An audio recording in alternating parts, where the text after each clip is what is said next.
Hi friends, 450 కోట్ల సంవత్సరాల క్రితం ఏర్పడ్డ భూమి మీద ఎన్నో రకాల జీవరాశులు ప్రాణం పోసుకున్నాయి. మానవ సమాజం కూడా పరిణామం చెందుతూ ఈ భూమి మీద మనుగడ సాగిస్తోంది. ఆ మానవ సమాజం ఇప్పుడు అంతరిక్ష రహస్యాల్ని ఛేదించేందుకు కూడా సిద్ధమైపోయింది. కానీ ఈ రోజుకి భూమి లోపల ఏమున్నాయో మనకి పూర్తిగా తెలియదు. ఇప్పటి వరకు ఈ సృష్టి రహస్యాలు మనకు తెలిసింది 5% మాత్రమే. ఈ 5%లోనే రకరకాల వింతలు విశేషాల గురించి మనం మాట్లాడుకుంటూ ఉన్నాం. ఇక మనకు తెలియని 95%లో ఇంకెన్ని రహస్యాలు నిక్షిప్తమై ఉన్నాయో ఎవరికి తెలుసు? వాటి గురించి తెలుసుకోవడం కూడా అంత తేలికైన వ్యవహారం ఏమీ కాదు. పైనుండి కనిపించేది ఒకటిగా, వాటి రహస్యాల్ని తెలుసుకునేందుకు ప్రయత్నిస్తే మనకు దొరికే సమాచారం మరొకటిగా ఉంటుంది. ఒక గ్రహానికి సంబంధించి కాస్మిక్ చిత్రం చూస్తే గనక అంతరిక్ష విషయాల మీద ఆసక్తి ఉన్నవారు దాని టోపోగ్రఫీ గురించి తేలిగ్గానే చెప్పగలరు. కానీ ఆ చిత్రాల వెనక ఉన్న అసలు విషయాల్ని తెలుసుకోవటంలోనే అసలు సమస్య తలెత్తుతుంది. ఇప్పటి వరకు మానవ సమాజం గ్రహాల ఉపరితల అంశాల గురించి చాలానే అధ్యయనాలు చేసింది. వాటి ఆధారంగా చాలా రకాల సిద్ధాంతాలు రూపుదిద్దుకున్నాయి. ఈరోజు వీడియోలో సౌర మండలంలోని గ్రహాలన్నిటి గురించి, వాటి బేసిక్ కాస్మిక్ బాడీల ఇంటర్నల్ జియోగ్రఫీ గురించి తెలియజేయబోతున్నాం. అందుకని ఈ వీడియోని ఎక్కడా స్కిప్ చేయకుండా పూర్తిగా చూడండి. మరింకెందుకు ఆలస్యం, let's start our today's episode. సౌర మండలానికి ఒక రూపం ఇచ్చిన సూర్యుడితో మొదలు పెట్టుకుందాం. సూర్యుడి గ్రావిటేషన్ శక్తి కారణంగానే ఈరోజు సౌర వ్యవస్థ సక్రమంగా నడుస్తోంది. సూర్యుడు ఒక నక్షత్రం. ఇందులో ఎక్కువగా హైడ్రోజన్, హీలియం, ప్లాస్మా లాంటి పదార్థాలతో కలిసి తయారైంది. అనేక పరిశోధనల ప్రకారం సూర్యుడి లోపలి భాగం గురించి మాట్లాడుకుంటే సూర్యుడి రేడియస్లో 25% ఆ భాగం ఆక్రమించుకుని ఉంటుంది. సూర్యమండలం వేడి ప్రదేశం అని మనకు తెలుసు. అక్కడ వేడి గురించి చెప్పుకోవాల్సి వస్తే దాదాపు 2 కోట్ల డిగ్రీ సెల్సియస్ వేడి ఉంటుంది. అంతేకాదు సూర్యుడిలో అనంతమైన హైడ్రోజన్ కూడా ఉంది. అది నిరంతరం హీలియంగా మారుతూనే ఉంటుంది. ఈ పరిణామం తర్వాత చాలా శక్తి విడుదలవుతుంది. ఈ శక్తి నుంచి విడుదలయ్యే ఒత్తిడి తగ్గించుకోవడానికి 1,70,000 సంవత్సరాల సమయం పడుతుంది. ఇన్ని సంవత్సరాల తర్వాత అందులో ఉండే పదార్థాలు బయటికే స్పష్టంగా కనిపించడం మొదలవుతుంది. దీన్నే ఫోటోస్పియర్ అంటారు.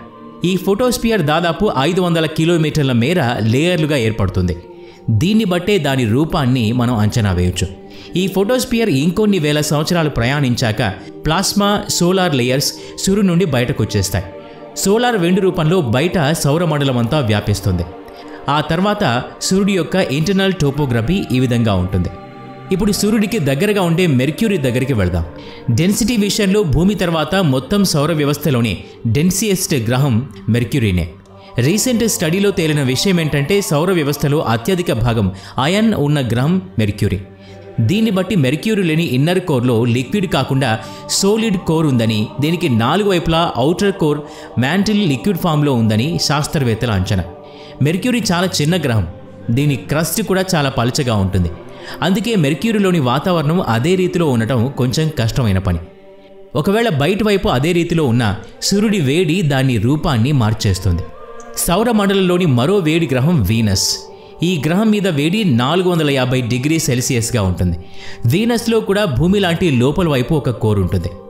ఆ కోర్ చుట్టుపక్కల వీనస్ అంచులు చాలా సోలిడ్గా ఉంటాయి. వీనస్ వాతావరణంలో 93% కార్బన్ డయాక్సైడ్, 3% నైట్రోజన్తో పాటు అతి ప్రమాదకరమైన గ్యాసెస్ కూడా అక్కడ ఉన్నాయి. 1 నిమిషం పాటు వీనస్ మీద ఉన్నా బ్రతకడం కష్టం. ఇక ఇప్పుడు భూమి గురించి మాట్లాడుకుందాం. భూమి లోపల ఏముందో మనం చిన్నప్పటి నుండే పుస్తకాల్లో చదువుకుంటూ ఉన్నాం. భూమి పైభాగాన క్రస్ట్, ఆ తర్వాత mantle, outer core, inner core ఉంటాయి. ఇక కొత్తగా భూమి లాంటి ప్రదేశం ఆవిర్భవించబోతుందని చెప్పుకునే మార్స్ గురించి మాట్లాడుకుందాం. మార్స్ మొత్తం అయన్, నికెల్, సల్ఫర్తో నిండి ఉంది.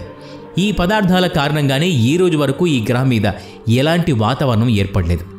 ఈ గ్రహం యొక్క లోపలి భాగం చాలా కఠినంగా ఉంటుంది. అందుకే అంత త్వరగా మార్పుకు లోను కాదు. అందుకే మార్స్ మ్యాగ్నెటిక్ ఫీల్డ్ చాలా బలహీనంగా ఉంటుంది. భూమితో పోల్చినప్పుడు దాని మ్యాగ్నెటిక్ ఫీల్డ్ 0.01%. అందుకే దీని మీద ఈ రోజు వరకు ఎలాంటి వాతావరణం ఏర్పడలేదు. మార్స్ మ్యాంటిల్ పూర్తిగా సోలిస్కేట్, ఆక్సిజన్, ఇతర మినరల్స్తో నిండి ఉంది. వాటి టెక్టానిక్ పలకల్లో అంత కదలికలు కూడా ఉండవు. భూమి లోపలి పొరల్లాంటి పదార్థాలు ఇక్కడ లేనేలేవు. మార్స్లోని భూమి ఈ రోజుకి చాలా బాగుంది. ఈ గ్రహం యొక్క కోర్, మ్యాంటిల్ కారణంగానే ఆ గ్రహంలోని పొరలు అలా ఉన్నాయి. ఇప్పుడు సౌర మండలంలోని అతిపెద్ద గ్రహం జూపిటర్ గురించి చెప్పుకుందాం. ఇది అతిపెద్ద గ్రహం అయినా ఇందులో ఉపయోగపడే పదార్థాలు ఏమీ లేవనే చెప్పాలి. వీటితో పాటు జూపిటర్లో ఎలాంటి మ్యాంటిల్ కూడా లేదు. అంతేకాదు జూపిటర్ ఎలాంటి కోర్తో తయారైందో ఈ రోజు వరకు ఎవరికీ తెలియదు. ఈ గ్రహం గురించిన విశేషాలు ఇప్పటికీ రహస్యంగానే ఉన్నాయి. ఈ విషయం మీద అనేక ఊహాగానాలు వినిపిస్తూనే ఉంటాయి. కానీ శాస్త్రవేత్తలు మాత్రం జూపిటర్ వాతావరణంలో 98% హైడ్రోజన్ ఉంది. ఇది అత్యున్నత ఉష్ణోగ్రత స్థితికి చేరుకున్నాక ఒక మెటాలిక్ రూపంలోకి మారిపోతుంది. 2 రూపాల్లో ఇది కనిపించే అవకాశం ఉంది. వీటి ఆధారంగా జూపిటర్ కోర్ లిక్విఫైడ్ మెటాలిక్ హైడ్రోజన్గా తయారయ్యే అవకాశం ఉందని అనుమానం వ్యక్తం చేశారు. అందుకే దాని మ్యాగ్నెటిక్ ఫీల్డ్ కూడా చాలా శక్తివంతంగా ఉంది. ఇప్పటికున్న సమాచారం ఇదే. అందుకే దీన్ని నమ్మాలి. భవిష్యత్తులో ఎలాంటి సమాచారం అందుబాటులోకి వస్తుందో వేచి చూడాల్సిందే. అతి చల్లని గ్రహం యురేనస్. దీనికి తోడు అన్ని వైపులా మంచుతో నిండిపోయి ఉంది. అలాగని మీరందరూ ఊహించుకునే చల్లచల్లని మంచు కాదిది. అమ్మోనియా, మీథేన్ నీళ్లతో మిళితమైన ప్రమాదకరమైన మంచు ఇది. కాసేపు ఇక్కడ ఉంటే ప్రాణాలు కోల్పోతారు. ఇక్కడ చలిని తట్టుకోవడం చాలా కష్టమైన పని. అందుకే ఇప్పటి వరకు దీని గురించి తక్కువ సమాచారమే పొందగలిగారు. ఎందుకంటే ఈ గ్రహానికి సమీపంగా ఏదైనా స్పేస్ క్రాఫ్ట్ని పంపడం గగనమే. ఇక చివరిగా నెప్ట్యూన్ గురించి మాట్లాడుకుందాం.